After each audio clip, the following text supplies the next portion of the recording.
Hello class 12th, कैसे हो आप सब। आज के सेशन में हम डिस्कस करेंगे आपकी सेकेंड चैप्टर की केस स्टडी। बिजनेस स्टडीज का फर्स्ट चैप्टर की केस स्टडी हम ऑलरेडी सॉल्व कर चुके हैं। अगर आपने नहीं देखी है तो जाकर देख लो, बहुत इंपॉर्टेंट है। इस बार आपके टर्म 1 के एग्जाम्स में केस स्टडी आने के जितने भी चांसेस हैं वो सारे इस वीडियो में है। तो आप लोग इस वीडियो को भी देखो, इससे पहले वाली फर्स्ट चैप्टर की वीडियोस देखना। तो चलो स्टार्ट करते हैं फर्स्ट क्वेश्चन के साथ। ये है first question. Case study read करने का एक तरीका बता देती हूँ। आप केस स्टडी बहुत धीरे धीरे आराम से पढ़ते जाओ और देन उसके बाद में आपके यहाँ जो इस बार केस स्टडी आने वाली है, एक तरीका और भी है केस स्टडी पढ़ने का जो मैं अप्लाई करती हूँ।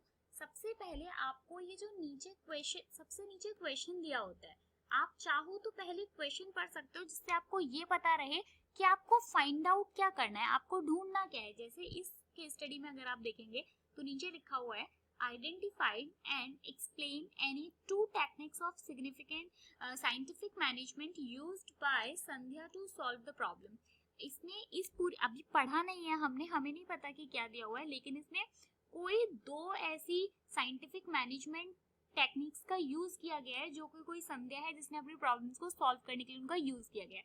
तो मैं हमेशा ये करती हूँ कि पहले नीचे का क्वेश्चन पढ़ लेती हूँ जिससे मुझे ऊपर क्वेश्चन को का आंसर ढूंढने में हेल्प मिलती है। चलो केस स्टडी पढ़ना स्टार्ट करते हैं। सचित after completing his entrepreneurship course from Sweden returned to India and started a coffee shop, Aroma Coffee Can, in a famous mall in New Delhi।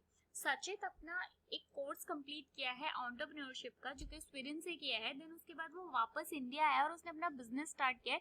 एक कॉफी शॉप खोली है जो कि एक फेमस मॉल है दिल्ली का, वहां पे। The speciality of the coffee sip was the special aroma of coffee and a wide variety of flavours to choose from. उसकी अगर हम स्पेशलिटी की बात करें कॉफी का, तो एक तो बहुत ज्यादा फेमस, मतलब बहुत सारे फ्लेवर्स हैं उसमें, और जो अरोमा है वो बहुत अच्छा है। तो उसके बाद में आगे दिया हुआ है somehow the business was neither profitable nor popular। लेकिन उसके बाद भी इतने सारे डिफरेंट फ्लेवर्स होने के बाद भी जो बिजनेस है वो ना तो बहुत ज्यादा प्रॉफिट कमा रहा है और ना ही बहुत ज्यादा पॉपुलर है। Sachin was keen to find out the reasons। Sachin इनके रीजंस जानना चाहता है। He appointed Sandhya an MBA from reputed college as a manager to find out the causes of the same। सचित संध्या को अपॉइंट करता है जिसने एमबीए किया हुआ है किसी अच्छे रेपुटेटेड कॉलेज से, जो कि मैनेजर भी है वहां पे, और इस प्रॉब्लम को जानने के लिए कि क्यों मेरे बिजनेस को प्रॉफिट नहीं हो रहा है और बिजनेस बहुत ज्यादा पॉपुलर नहीं हो रहा है।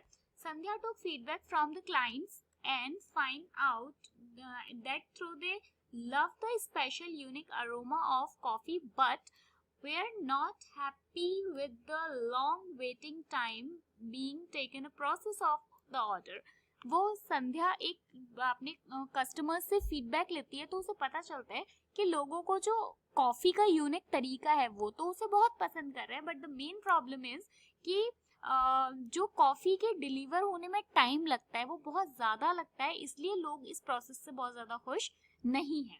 She analyzed and found out that there were many unnecessary in between which could be eliminated। वो देखती है, वो एनालाइज करती है कि बहुत सारे ऐसे फ्लेवर्स हैं जिनकी डिमांड नहीं है, ठीक है। तो और वो बोलती है फिर जिनकी डिमांड नहीं है तो सीधी सीधी बात है कि उनको बंद करो। हमने एक टेक्निक में पढ़ा था, चलो आगे पढ़ते हैं, बाद में इसके बारे में बात करेंगे। She fix a standard time for processing the order. वो एक टाइम फिक्स करती है कि आपको इतने पर्टिकुलर टाइम में आपको ऑर्डर देना पड़ेगा। जैसे फॉर एग्जांपल कि अगर कॉफी बनाने में 15 मिनट लगती है तो उसने बोला कि ओके 15 मिनट तक ओके है, बट अगर आपको इसके आगे 25-30 मिनट्स लग रही है तो that is not okay. She also realized that there were some flavors whose demand was not enough, so she also decided to stop the sale of such flavors।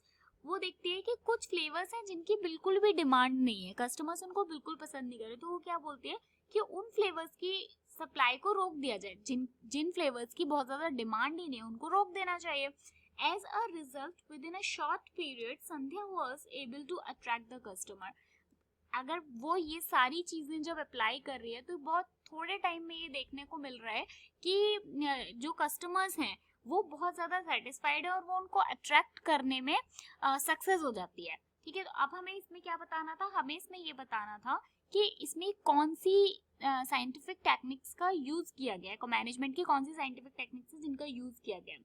तो मैं आपको बता दूं, देखो सबसे पहली चीज हमने यहाँ से देखा, ये मतलब मुझे यहाँ पर ही लग रहा था कि she fix a standard time of process the order. वो एक स्टैंडर्ड टाइम बना देती है कि आपको मिनिमम 15 मिनट्स में या जो भी टाइम है कि इतने टाइम में आपको कॉफी देनी है. दैट मीन्स कि यहाँ पे यूज किया गया है टाइम स्टडी का. आपको याद होगा कि हमने एक टाइम स्टडी पढ़ी थी जिसमें क्या होता है कि हम अपनी लेबर को, अपनी मशीनरीज को, टूल को या जो भी जिस भी चीज को हम प्रोडक्ट बना रहे हैं उसका एक स्टैंडर्ड टाइम सेट कर देते हैं कि जो काम 15 मिनट में हो रहा है, ठीक है 15 मिनट आपको दिए जा रहे हैं, अगर इनमें नहीं हो पा रहा है तब कुछ प्रॉब्लम है.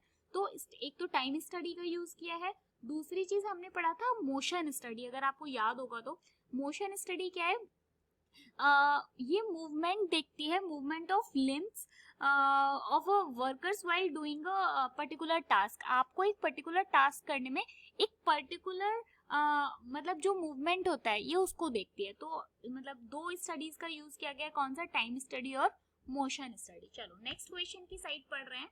आप लोग इन क्वेश्चंस को मतलब वीडियो को डाउनलोड करके रख लेना, आपको काफी हेल्प करेगी बिकॉज इससे बाहर नहीं जाने वाला है आपका एग्जाम. ठीक है, चलो एक बार आंसर देख लेते हैं. देन आंसर है टाइम स्टडी और मोशन स्टडी.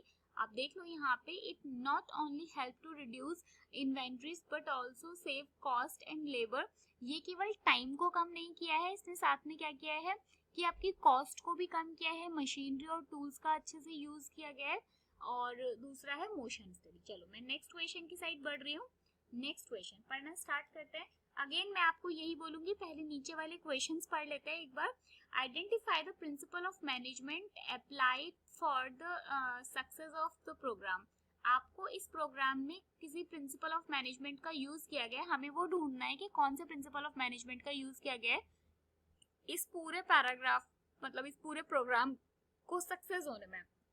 उसके बाद state any two features of management highlight in the above paragraph. इसमें दो फीचर्स भी बताए गए हैं, वो भी देख लेंगे. आइडेंटिफाई एनी टू वैल्यूज विच आपका विद्यालय कम्युनिकेट टू सोसाइटी. आपका विद्यालय सोसाइटी को क्या कम्युनिकेट कर रहा है, क्या सोसाइटी तक पहुंचाना चाहता है, वो पता करना है. दो वैल्यूज होंगी. चलो अब पढ़ना स्टार्ट करते हैं. आपका विद्यालय believe in the holistic development of student and encourage team building through a mix of curriculum, co-curriculum and sports activities. जो आपका विद्यालय एक संस्था है, एक ऑर्गेनाइजेशन है, मतलब स्कूल है बेसिकली. ये क्या है, होलिस्टिक डेवलपमेंट को बहुत ज्यादा इंकरेज करता है और आपके स्पोर्ट्स एक्टिविटीज, करिकुलम और को करिकुलम को भी बहुत ज्यादा मतलब सपोर्ट करता है. ठीक है. On its Founders Day, a stage performance had to be put up. इसके फाउंडर्स डे वाले दिन एक स्टेज प्रोग्राम करने का सोचते हैं. ओके, इसके फाउंडर्स डे वाले दिन एक ये स्टेज प्रोग्राम कर रहे हैं. A committee of 10 perfect was constituted to plan different aspects of the function. 10 लोगों की, परफेक्ट लोगों की एक कमेटी बनाई गई है जिसमें सबके डिफरेंट एस्पेक्ट्स इस फंक्शन को बनाने, इस फंक्शन को करने के लिए they all decide to use recycled paper of decoration. वो सब लोग, जो 10 लोगों की कमेटी बनाई गई है, सब लोग डिसाइड करते हैं कि जो वेस्ट पेपर है, जो डेकोरेशन होगी वो उनसे होगी. There was a spirit of unity and harmony and all the members support each other. जितने भी लोग हैं वो एक यूनिटी हैं, एक दूसरे के सपोर्ट में काम कर रहे हैं और एक दूसरे को सपोर्ट कर रहे हैं सब. with mutual trust and a sense of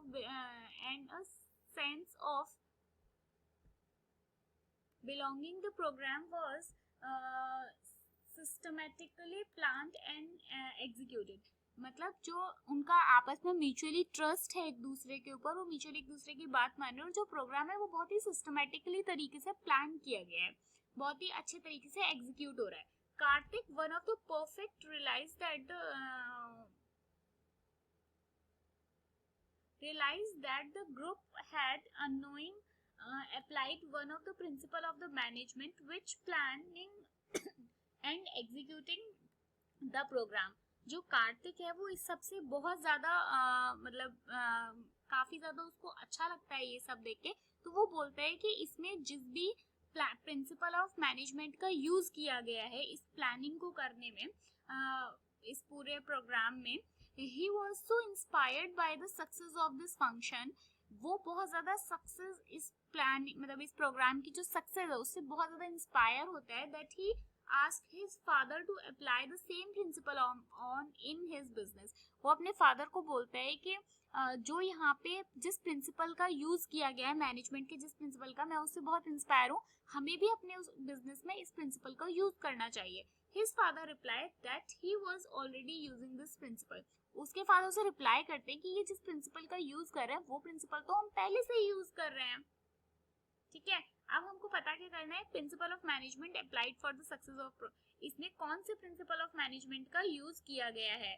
तो हम इस सबको रफ कर लेते हैं ताकि हम इम्पोर्टेंट लाइंस, हाँ देखो आपको फर्स्ट वाला बताना है कि प्रिंसिपल ऑफ मैनेजमेंट कौन से प्रिंसिपल ऑफ मैनेजमेंट का यूज किया गया है. तो स्टार्टिंग की एक दो लाइन में ही आपको ये बता दिया गया है. देखो जो आपका विद्यालय है वो किस पे, होलिस्टिक डेवलपमेंट पे बिलीव करता है कि सबका साथ विकास हो. ठीक है, पहली बात. दूसरी बात, 10 लोगों की जो टीम बताई गई है उसमें आपको बता रहे हैं कि 10 लोगों की टीम है जो कि सब एक दूसरे के डिसीजंस को बहुत ज्यादा सपोर्ट कर रहे हैं, है ना, बहुत ज्यादा सपोर्ट कर रहे हैं. इसका मतलब आपको याद होगा तो हमने पढ़ा था स्क्रिप्ट दी क्रॉप, जिसमें हमने क्या पढ़ा था, उसमें हमने पढ़ा था कि एक ग्रुप की भावना होती है, दल की भावना होती है कि सबको एक साथ आगे बढ़ना है.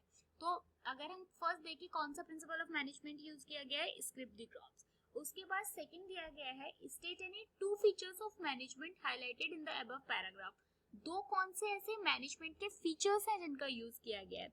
तो देखो पूरे पैराग्राफ को पढ़कर आपको ऐसा लगा होगा कि इनका एक गोल है. यहाँ पे देखा, they all decided to use recycle paper of decoration. वो सब डिसाइड कर रहे हैं, उनका एक गोल है किसका, पेपर्स की वेस्टेज को बचाना या वेस्ट पेपर को यूज करना, आप ऐसे कह सकते हो.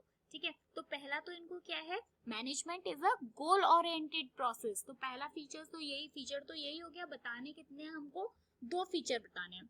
2 फीचर आप ऐसे बता सकते हो. दूसरा फीचर इसका हो जाएगा कि मैनेजमेंट इज परवेसिव. आपने पढ़ा होगा, हमने बोला था मैनेजमेंट परवेसिव होता है. कैसे पता चला ये हमें, क्योंकि सेम प्रिंसिपल का यूज तो आपका विद्यालय स्कूल में कर रहे हो, सेम प्रिंसिपल का यूज वो किस चीज में बोल रहे हैं कि बिजनेस में यूज करने के लिए बोल रहे हैं. कि कार्तिक बहुत ज्यादा इंप्रेस होता है और बोलता है कि हम इसी वाले सेम फीचर का यूज करते हैं. तो और मैनेजमेंट इस प्रिंसिपल वाला फीचर क्या बोलता है कि जो मैनेजमेंट है वो हर जगह है, यूनिवर्सल है. चाहे स्मॉल स्केल का बिजनेस हो, चाहे बड़े स्केल का हो, चाहे वो कोई टॉप मैनेजमेंट हो, चाहे वो मिडिल हो, चाहे वो लोअर हो, चाहे वो इकोनॉमिक हो, सोशल हो या पॉलिटिकल हो. ओके, तो ये वाला समझ में आ गया. दूसरा कैसे पता चला हमें, क्योंकि सेम बोल रहे हैं कि स्कूल में भी उस फीचर का यूज किया जा रहा है और कार्तिक बोल रहा है कि अपने बिजनेस में भी यूज करेंगे उसको. ओके, उसके बाद में सेकंड दिया हुआ है आइडेंटिफाई 2 वैल्यू विच आपका सपाटी. ओके, आपका सपाटी नहीं, सॉरी, आपका विद्यालय आपका विद्यालय सोसाइटी को क्या कम्युनिकेट कर रहा है. तो देखो आपको बहुत आसानी से समझ में आ गया होगा कि वो सोसाइटी को कम्युनिकेट कर रहे हैं कि मतलब जो वेस्ट पेपर को यूज करने के लिए सोसाइटी को बोल रहे हैं, पहली चीज. दूसरी चीज ये कि वो एक ग्रुप में काम करने के लिए सोसाइटी को कम्युनिकेट कर रहे हैं कि 10 लोगों की मेंबर्स हैं और जो कि सब एक दूसरे को बहुत ज्यादा सपोर्ट कर रहे हैं. चलो एक बार आंसर देख लेते हैं. ये तो हमने यहाँ पे समझ लिया, एक बार आंसर देख लेते हैं क्या दिया है. यही देखो, है ना, अच्छा ओके. इन्होंने थर्ड वाले का आंसर अलग दिया है. देखो यहाँ पे थोड़ा डिफरेंट हो गया. थर्ड वाले में सोसाइटी को कम्युनिकेट करने वाले में ये क्या बोल रहे हैं, रिस्पॉन्सिबिलिटी. एग्जैक्टली, बिल्कुल सही. ये लोग रिस्पॉन्सिबिलिटी भी एक दूसरे सोसाइटी को कम्युनिकेट कर रहे हैं कि हमारी जो रिस्पॉन्सिबिलिटी है वो क्या है कि वेस्ट चीज को यूज करना, पेपर को ज्यादा वेस्ट नहीं करना। ठीक है, चलो मैं आगे बढ़ रही हूँ नेक्स्ट क्वेश्चन की साइड। ये आप ध्यान से करना, ठीक है, इनको डाउनलोड करके रख लो, इन्हीं में से आपकी बन के आने वाली है case studies.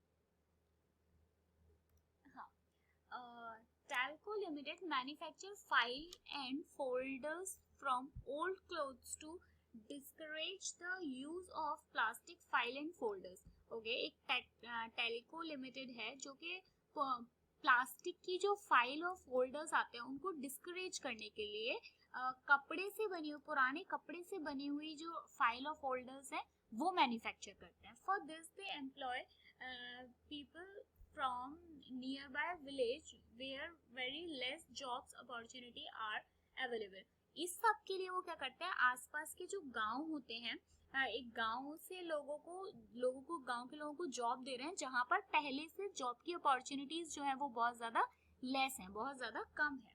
N employ Harish design a plan for cost reducing but it was not welcomed by the production manager. ठीक है, एक एम्प्लॉय है जिसका नाम है हरीश, वो एक कॉस्ट को कम करने के लिए एक प्लान बनाते हैं जिसको जो प्रोडक्शन मैनेजर है उनके द्वारा उसको वेलकम नहीं किया जाता, उसको सपोर्ट नहीं करते, उसको इंकरेज नहीं करते, उसके इनफैक्ट उसके जो उसने प्लान बताया है उसको सुना भी नहीं जाता। ठीक है, another employ gave some suggestion for improvement in design. और एक दूसरा एम्प्लॉय है जो कि क्या सजेस्ट करता है, डिजाइन को इम्प्रूव करने का कुछ आइडिया सजेस्ट करता है, but it also was not appreciated by the production manager. लेकिन इसको भी प्रोडक्शन मैनेजर के द्वारा इसको भी बहुत ज्यादा अप्रिशिएट नहीं किया जाता।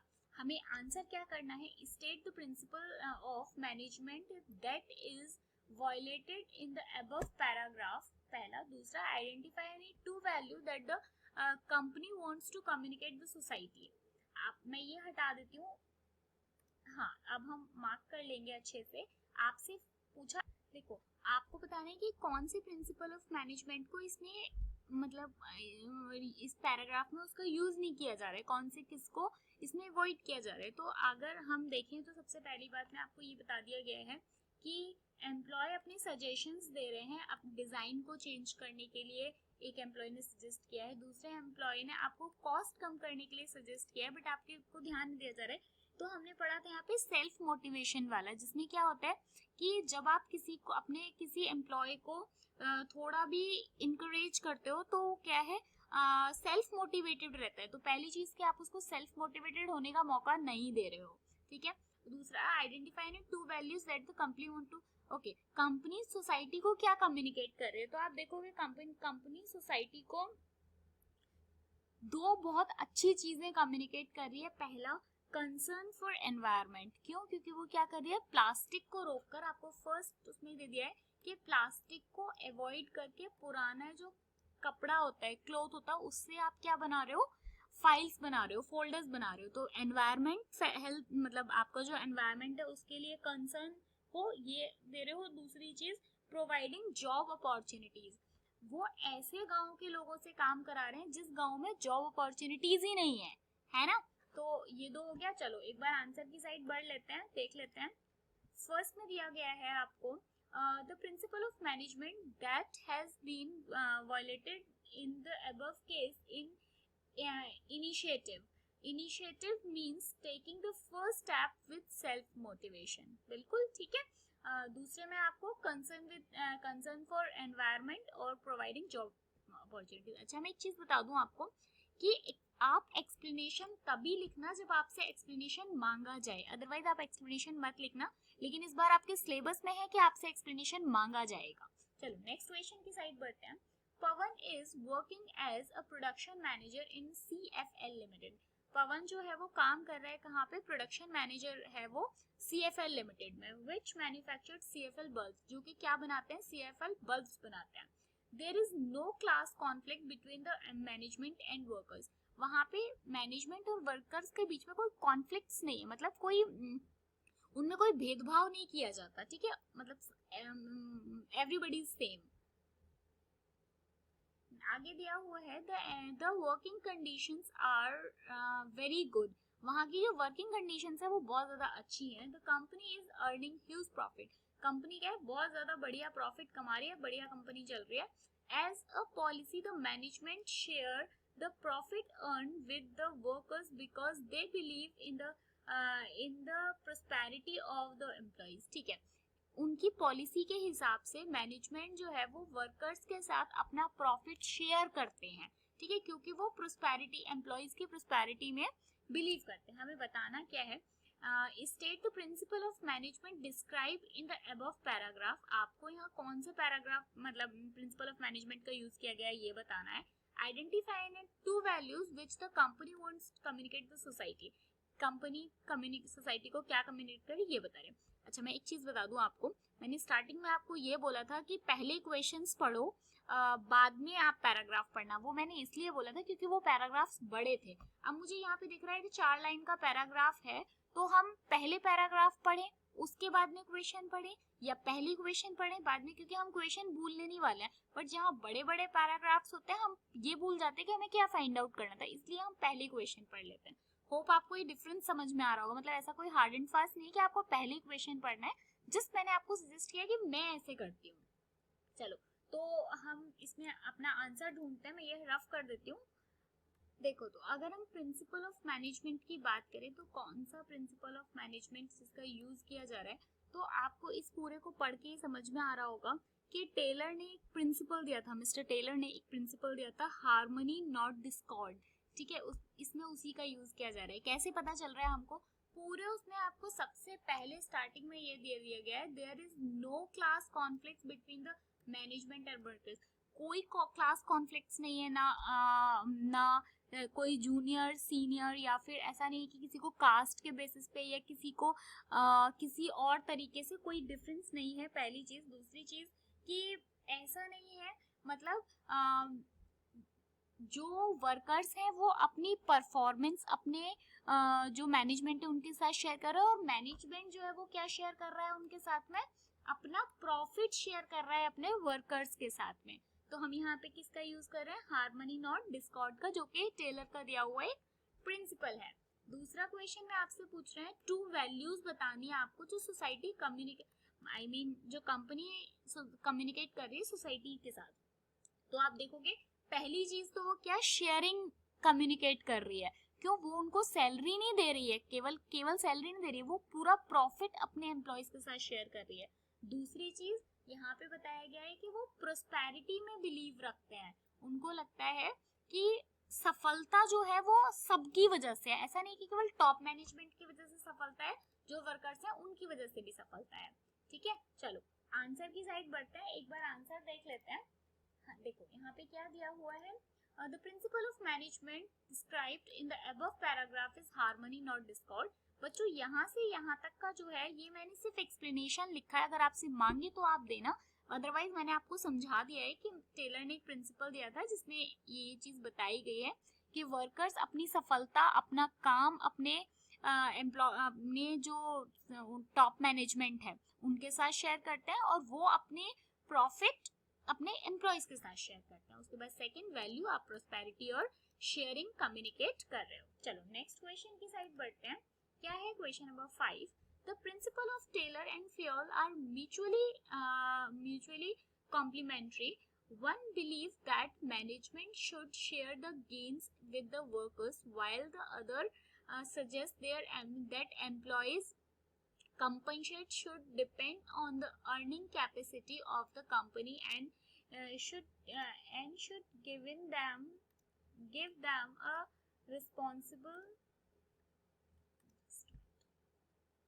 Responsible standard of living.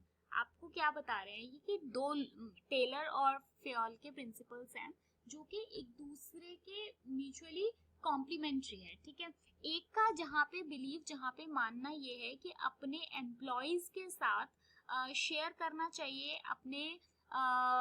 अपनी जो आपका अर्निंग है, अपनी आपकी गेन है उनको शेयर करना चाहिए। वहीं पर दूसरे का क्या मानना है, दूसरे का सजेशन ये है कि अपने एम्प्लॉय को आपको उनके साथ आपको शेयर, अपना प्रॉफिट शेयर मत करो, बट उनको इतनी अच्छी अर्निंग कराओ, उनको इतना ज्यादा अच्छे जो सैलरीज हैं वो इतनी अच्छी दो कि उनका जो स्टैंडर्ड है, लिविंग स्टैंडर्ड है, वो अपने आप इम्प्रूव हो जाए। ठीक है, आपको क्या बताना है, identify and explain the principle of Fayol and Taylor refer to the above paragraph. Okay, आपको इसमें एक्सप्लेन करना है प्रिंसिपल ऑफ जो फ्यूल और टेलर का जो कि इसमें इस पैराग्राफ में आपको दिए गए। मैं इसको रफ कर देती हूँ, देन उसके बाद और समझाती हूँ। देखो, इस पैराग्राफ में टेलर के जो अभी हमने पढ़ा लास्ट क्वेश्चन में, सेम चीज का यूज किया जा रहा है कि टेलर ने एक वो दिया है, उन्होंने एक प्रिंसिपल दिया है, हार्मनी नॉट डिस्कॉर्ड, कि हम किसी भी बेसिस पर क्लास कॉन्फ्लिक्ट ना करें अपने मैनेजमेंट और एम्प्लॉयज के बीच में, ऑल आर इक्वल। तो हमें क्या करना चाहिए इसकी जगह पर कि उनको इतनी अच्छी सैलरी दो। ठीक है, आपको यहाँ पर ही बता दिया गया है कि एक का मानना है, one believe that management should share the gain with the workers. मतलब टेलर का, और आपने पढ़ा भी होगा तो आपको पता चलेगा कि टेलर ने हार्मनी नॉट डिस्कॉर्ड दिया है, जिसमें क्या है कि मैनेजमेंट अपने प्रॉफिट्स को, अपने गेन्स को अपने वर्कर्स के साथ शेयर करते हैं।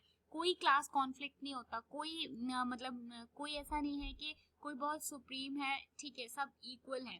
तो टेलर ने यहाँ पे हार्मनी नॉट डिस्कॉर्ड बताया है। और दूसरा वाला यहाँ पे आपको बताया गया है, अगर हम फ्यूल की बात करें तो उन्होंने बोला है कि suggested that employees compensate should depend on the earning capacity of the company and should given them a responsible standard of living। मतलब एक का फ्यूल का ये मानना है, आपको याद होगा रेम्यूनरेशन ऑफ एम्प्लॉयज पढ़ा है आपने, जिसमें अकॉर्डिंग टू फ्यूल कि ओवरऑल पेमेंट जो होना चाहिए और ओवरऑल जो उनका कंपनसेशन होना चाहिए वो कैसा होना चाहिए, बहुत ही फेयर होना चाहिए। ऐसा नहीं कि किसी को ज्यादा किसी को कम, नहीं, सबको अपने अपने हिसाब से जो इनकी पोस्ट है उसके हिसाब से एक स्टैंडर्ड सैलरी देनी चाहिए, उनको बहुत फेयर प्राइस मिलना चाहिए और सब बराबर हैं, ऑल एम्प्लॉयज जो हैं वो इक्वल हैं। The employ should be paid fair wages, आपको बहुत सही मजदूरी मिलनी चाहिए, तो इन्होंने इसका यूज किया। चलो मैं एक बार आपको आंसर दिखा देती हूँ तो आपको और अच्छे से समझ में आ जाएगा। Remuneration of employees according to fair, the overall pay and compensation should be fair with the equitable to both employees and the organization। ठीक है, और मैं एक चीज और आपको बता दूं, फिर से बता रही हूँ, ये एक्सप्लेनेशन आप तभी दीजिएगा जब आपसे मांगा जाए, अदरवाइज आपको कुछ भी एक्सप्लेन करने की जरूरत नहीं है। आप सिर्फ अगर आपने पढ़ा है तो आपको समझ में आ जाएगा कि एक तो रेम्यूनरेशन ऑफ एम्प्लॉयज फ्यूल ने दिया है और हार्मनी नॉट डिस्कॉर्ड टेलर ने दिया, इनका यूज किया गया। एक्सप्लेनेशन मांगे तो देना, नहीं मांगे तो नहीं देना। चलो आगे नेक्स्ट क्वेश्चन, और आज के सेशन का लास्ट क्वेश्चन की साइड बढ़ते हैं।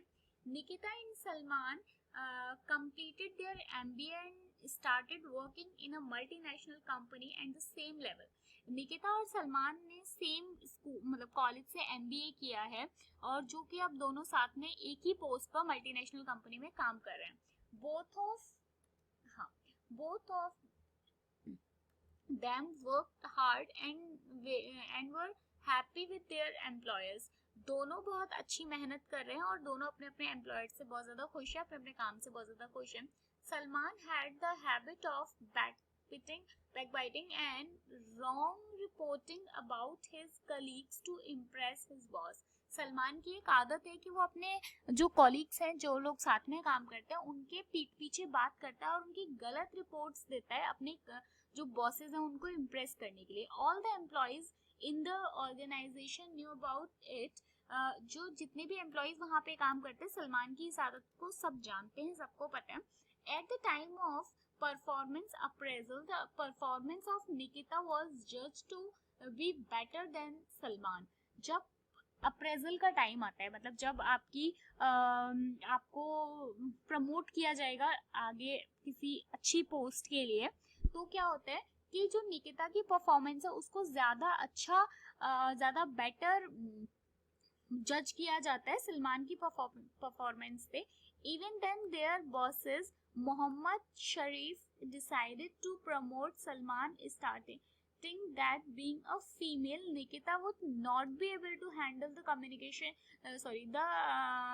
complication of the higher post. Okay, जज क्या किया जा रहा है कि निकिता की परफॉर्मेंस सलमान की परफॉर्मेंस से ज्यादा बेहतर है, बट उनके एक बॉस है मोहम्मद शरीफ जो डिसाइड करते हैं कि क्योंकि निकिता एक फीमेल है इसलिए उसको अप्रेजल नहीं मिलना चाहिए, क्योंकि वो जो कॉम्प्लिकेशंस हैं उनको ज्यादा अच्छे से हैंडल नहीं कर पाएगी, और वो क्या है सलमान को अप्रेजल देना चाहते हैं. हमें इसमें क्या देखना है, identify and explain the principle of management which was not followed by this multinational company.